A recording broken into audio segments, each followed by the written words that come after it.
On a very small scale, you know how it feels to be hangry. You know, you've missed lunch because you were so busy, early evening shows up, and you have become the worst version of you. Now make that your every day. And you can imagine how things like hunger, housing, basic needs become crucial to mental health and well-being.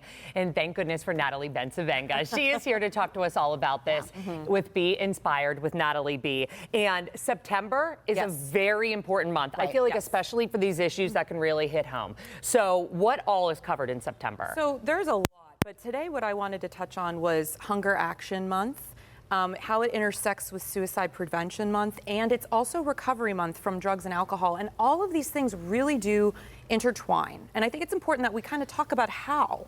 They do, yeah. And so let's start first on the side of Suicide Prevention Month.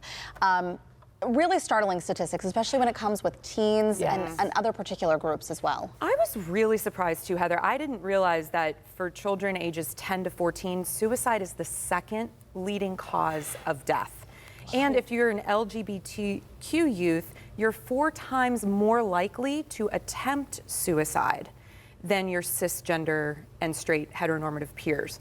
And when we're talking about gender in general, men are 4 times more likely to die from suicide, and women are 4 times more likely to attempt it.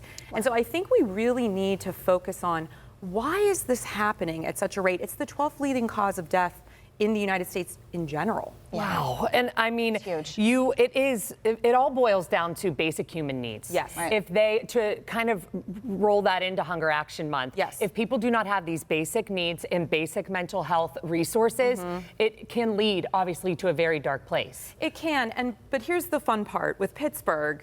God knows, this is the city of nonprofits, and we are here to help one another. Help people. And SAFE is an organization in Pennsylvania, which is suicide awareness for everyone. And they have a lot of resources, trainings, support systems built in. So I always say to people, you know, I used to be a social worker in my previous life, and I worked with a lot of kids who dealt with suicidal ideation. And a lot of times is they don't want to harm themselves.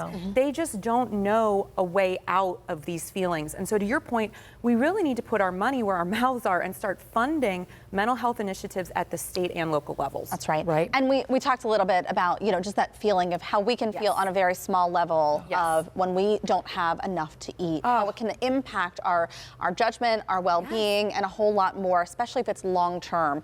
So let's talk about Hunger Action Month. Around 1.7 million people in Pennsylvania are food insecure. Is that right? I was shocked by that, yes. That is a very recent statistic, and more people than ever are applying and receiving SNAP benefits, which is basically like food stamps to support them. So when you think of over almost 2 million people just in our state alone that are dealing with food insecurity, and food insecurity means you don't have access to nutritious or culturally relevant food. You don't have access because of transportation, no public transit, maybe you don't have a car, maybe you live in a space where there's food apartheid and there is no grocery store.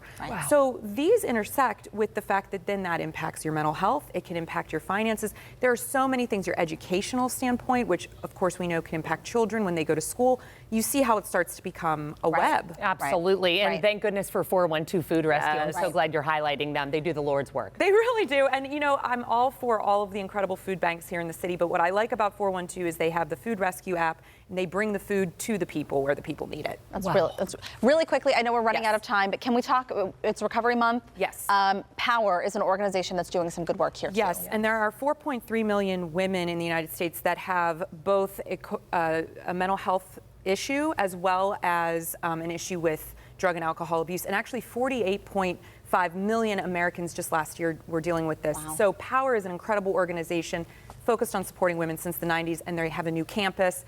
They're going to be a national model. It's incredible what's going on. It's great. Thank you so much, to be Natalie. from this city. If you're interested in any of the organizations mentioned by Natalie today, we're going to have links for you on our website. Up next, Mary is ready with your weather questions. It's Q&A with Mary O. Oh, it's so fun. I love that. And you know, we love the clouds. We love talking about them. And a lot of you are wondering what type of clouds are outside right now or whenever we show our camera. And also, why are the days getting shorter? I'll break it all down coming up. We'll be right back.